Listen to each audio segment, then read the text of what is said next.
Hari ini kita ada di acara podcast Bersinar Bersih dari Narkoba. Dan hari ini kita kedatangan tamu dari alumninya Psikologi Unlam, yaitu Mbak Nopi Amanda. Halo Mbak Nopi. Halo Mbak. Gimana kabarnya hari ini Mbak? Baik banget. Mbak apa kabar? Alhamdulillah baik juga. Teman-teman di rumah atau dimanapun yang kalian mendengarkan ini, semoga kalian juga selalu sehat, keluarga juga sehat. Semoga kita semua sehat. Amin.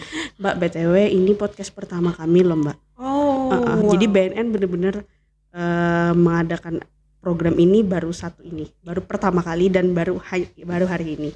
Podcast kan kayak lagi banyak ya. Iya, sama kayak pas banget nih untuk sasaran milenial atau yang sambil di mobil sambil dengerin lagi nyetir tuh bagus banget sih konsepnya. Bagus iya. Kan. Psikologi yang Mbak dalamin apa? Aku mau bilang dulu nih, psikologi ini kan ada banyak bidang ya. Ada psikologi lingkungan, psikologi perkembangan, psikologi sosial, psikologi klinis, sama PIO. PIO itu psikologi industri dan organisasi. Nah, kebetulan aku concernnya nih di psikologi perkembangan. Jadi psikologi perkembangan ini mempelajari bagaimana dan seperti apa perubahan yang terjadi pada manusia. Jadi sepanjang hidup manusia itu kita pelajarin. Itu kita mempelajari berbagai aspek nih. Ada psikis, fisiknya, emosinya. Jadi kita mempelajari semuanya dari kita lahir sampai kita meninggal nanti. Di luar sana di sosial media tuh banyak banget berita tentang bukan anak aja sih, pokoknya intinya kayak remaja, umur-umuran yang muda-muda gitu. Bahkan yang masih sekolah itu kayak yang jadi begal, terus dia tawuran. Bahkan ada juga berita terakhir pernah dengar itu adik membunuh kakaknya, bahkan dia memperkosa kakaknya itu juga. Itu menurut sisi dari psikologi tuh kenapa gitu zaman sekarang udah berubah kayak gitu, kalau sedangkan yang dulu kan seingat saya waktu zaman remaja nggak gitu-gitu amat kan, sekarang udah kayak sadis banget gitu. Jadi kita takut semuanya itu. Banyak faktor yang terjadi gitu. Yang pertama mungkin ada pergeseran zaman ya, dari zaman kita nih sekarang. Yang pertama kita dulu bukan kurang sih, kayak bahkan gadget tuh jarang ya. Iya, dulu masa remaja tuh main-main ini kan, main kelereng sama orang yang langsung gitu mainin. Nah, bukan gara-gara gadget aja ya, kayak faktornya banyak ya. Faktor globalisasi juga kan ya, kayak kayak kita tuh mudah mengakses informasi segala macam. Terus juga proses modeling nih. Proses modeling tuh kayak apa yang kita lihat itu ditiru sama anak.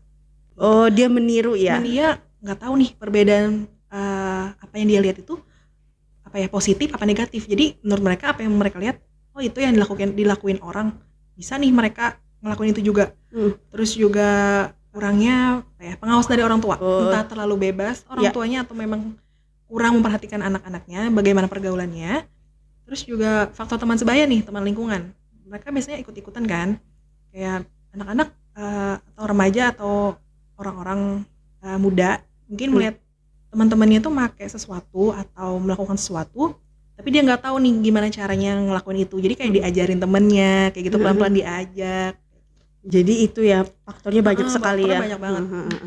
Terus lihat dari berita sekarang tuh banyak juga kan, bahkan artis-artis pun nggak cuma nakal juga kan, tapi dia juga kayak pakai narkoba juga kan, banyak terjerumus dari narkoba juga. Nah itu padahal kan sebenarnya udah nggak remaja lagi ya, udah dewasa kan, dia kan sudah di lingkungan kerja gitu. Dan orang juga melihatnya kan pasti udah, wah nih udah hidupnya udah enak banget gitu. Tapi kok dia yang kita lihat kan enak kan, hidupnya semuanya ada. Tapi kok dia bisa terjerumus dari narkoba itu. Itu narkoba kan termasuk dari kenakalan remaja juga kan ya. Sebelumnya aku juga mau nambahin salah satu faktor kenapa remaja bisa nakal juga, mereka kan tadi modeling ya. Siapa tahu mereka itu mencontoh dari idola mereka. Mereka terlalu terlalu melihat idola itu kayak aku harus ngikutin kayak dia. Sampai mungkin pada akhirnya idolanya ini make, ya kan? Nah, kenapa public figure itu bisa make? Yang pertama mungkin tekanan sama sama perasaan emosi yang nggak bisa dia luapkan ya. nih kayak. Terus juga karena banyaknya waktu yang diperlukan untuk bekerja. Misalkan nih kita bisa lihat artis A. Artis A ini kita lihat TV atau di acara manapun. Di acara artis A di acara A itu bisa waktu pagi. Terus next ke acara B itu banyak acaranya. Iya, banyak acaranya. Jadi kita setiap hari di TV itu kayak ngeliat muka dia aja. Terus kita kan pasti mikir kan kayak kapan sih waktu istirahatnya. Oh iya benar. Kok bisa se-fit itu, sekuat itu dan bersemangat itu. Oh berarti jadi dopingnya dia. Iya benar banget, jadi doping. Padahal sebenarnya itu bukan jadi doping ya. Bukan jadi doping. Malah lebih menghancurkan secara perlahan dari dalam secara kan. perlahan dari dalam. Terus juga alasan mereka pakai itu kayak apa ya, ungkapan perasaan sedih atau marah yang nggak bisa mereka ungkapin. Jadi dia ngarahnya ke situ. Karena kan kita tahu nih, public figure dituntut untuk tampil sempurna. Sedangkan mereka juga manusia, gitu, kayak mereka manusia biasa. Terus kalau misalkan mereka mau update apapun di sosmed, kayak mereka harus mikir kayak dia juga manusia, kayak dia mau kayak update tentang kesedihannya, tentang kemarahannya. Tapi itu nggak bisa gak gitu bisa, ya. Karena ya itu public figure dituntut harus selalu perfect. Oh ya Mbak, gimana tuh caranya dia supaya nggak terjerumus intinya pulih lah gitu ya kan dari yang terjerumus narkoba tadi. Oke. Yang pertama harus ada support dari lingkungan, dari keluarga, dari teman, dari ya lingkungan sekitarnya. Terus juga mereka harus punya niat buat sembuh. Karena kalau misalkan disupport aja tanpa niat dari diri sendiri juga bakal susah, kayak susah, gitu kan. Benar. Terus ya kembali ke jalannya gitu ya, ke agama ya, lebih ke agama. Iya, agama juga penting banget, kayak religiositas kita tuh harus kuat juga, kan kayak gitu. Nah, terus Mbak, kan banyak nih yang terjerumus narkoba, yang rehab. Maksudnya orang tuh kan udah terjerumus. Nah, habis terjerumus udah rehab, balik lagi. Ada kan yang kayak gitu kan. Nah, terus gimana tuh tanggapan Mbak? Semua pengguna yang sudah bersih ya, kayak itu pasti berkemungkinan buat balik lagi. Pasti banget, karena kita harus dari diri sendiri juga harus niatnya besar, kayak mereka tuh harus tahan godaan itu. Kalau misalkan mereka tahan, insya Allah nggak bakal balik lagi kayak gitu. Dukungan dari keluarga. Oke, dari lingkungan sekitar. Terus perlu banget ya perlu juga. banget. Dan mereka harus banget ngawasin nih. Kalau mereka sudah benar-benar total udah pengen pulih, keluarga atau lingkungan sekitar harus banget ngawasin mereka. Mereka. Dari diri sendiri juga. Kalau misalkan ketemu sama yang pemakai yang lain juga, jangan pernah tergoda lagi. Terus kalau misalkan ketemu sama momen yang menyakitkan lagi atau momen yang menjadi pemicu mereka buat pakai kemarin, itu sebisa mungkin diceritakan sama orang-orang supaya orang-orang bisa bantu handle nih gimana. Oh, berarti lebih terbuka lagi ke keluarga gitu. Ke keluarga, ke teman-teman, siapapun yang dia percaya. Oh gitu ya. Mbak, terus Mbak, aku tuh bingung deh. Kemarin yang aku setahu aku di daerah Banjarmasin ini ya. Daerah Banjarmasin ini tempat rehabnya itu nggak ada Mbak. Yang ada tuh cuman ada rawat inap. Cuman itu swasta dan itu bayar. Sedangkan yang rehab rawat inap untuk yang gratis itu nggak ada di sini gitu loh.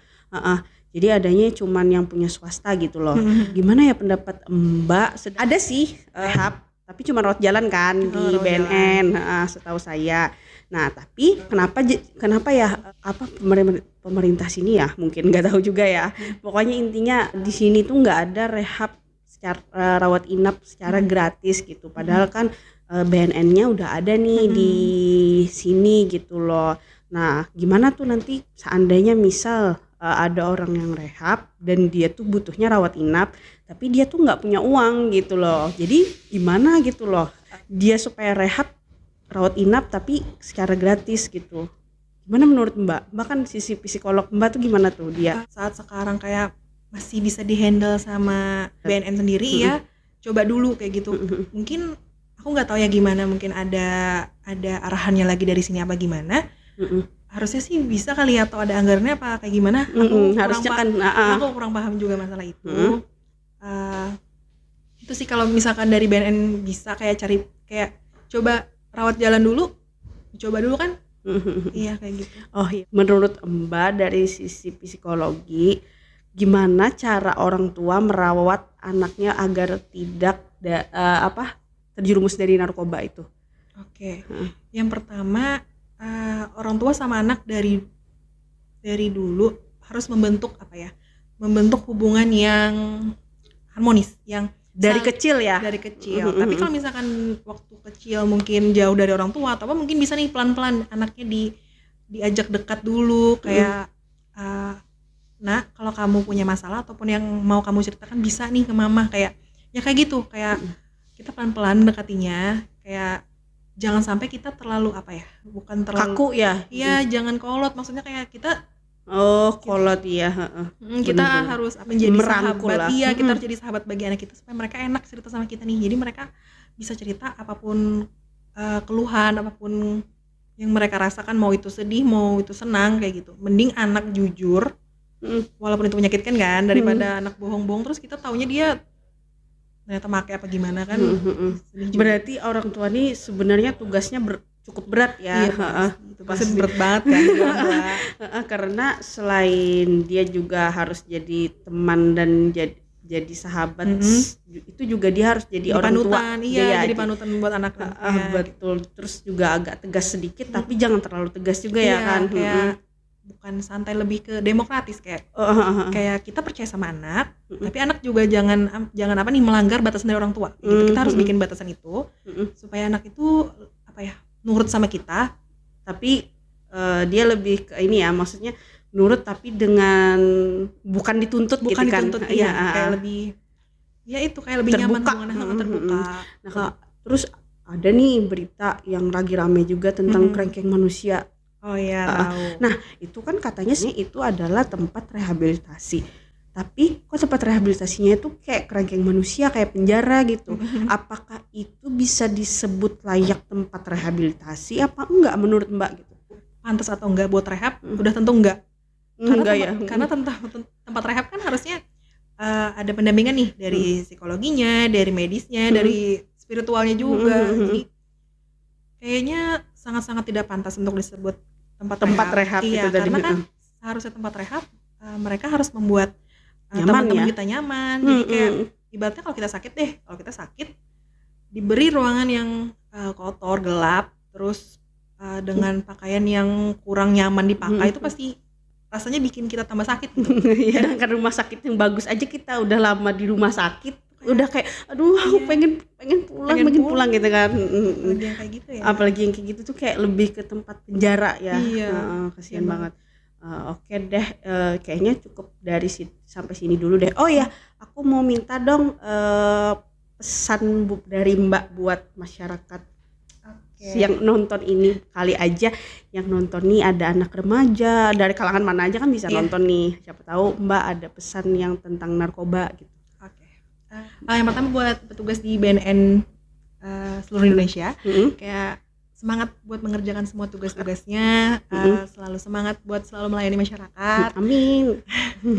Terus, jangan capek ya untuk melayani masyarakat.